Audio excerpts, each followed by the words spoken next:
স্পেনে কয়েক সপ্তাহ ধরে চলা বন্যার পানি কিছুটা নামলেও ক্ষতচিহ্ন রয়ে গেছে এখনো। ফেলে গেছে হাজার হাজার জঞ্জাল, যার বেশিরভাগই অকেজো হয়ে যাওয়া গাড়ি। কর্তৃপক্ষ বলছে কেবল ভ্যালেন্সিয়াতে ক্ষতিগ্রস্ত হয়েছে অন্তত 1,37,000 গাড়ি।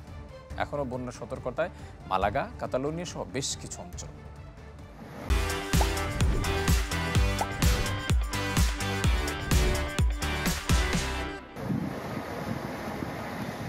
সারি সারি লক্ষাধিক পরিত্যক্ত গাড়ি, বন্যার পানিতে ভেসে আসা সব গাড়িতে রীতিমতো ভাগাড়ে পরিণত হয়ে গেছে স্পেনের ভ্যালেন্সিয়া প্রদেশের এই স্থান।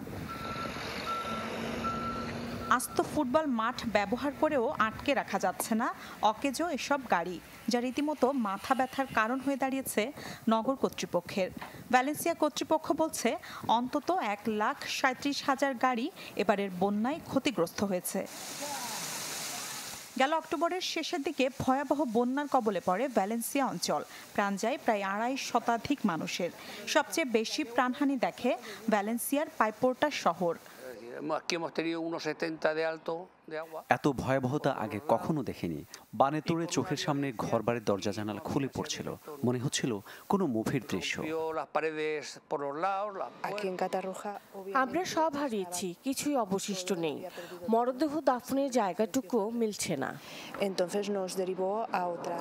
সপ্তাহখানেক বিরতি শেষে আবারও ভারী বৃষ্টির কবলে ভ্যালেন্সিয়া সহ স্পেনের বিভিন্ন অঞ্চল। জরুরি সতর্কতা জারি হয়েছে মালাগা, কাতালোনিয়া সহ বেশ কিছু অঞ্চলে। মালাগা থেকে এরই মধ্যে সরিয়ে নেওয়া হয়েছে কয়েক হাজার মানুষ। দেশ জুড়ে ভয়াবহ বন্যার জন্য কর্তৃপক্ষের উদাসীনতাকে দায়ী করছে জনগণ।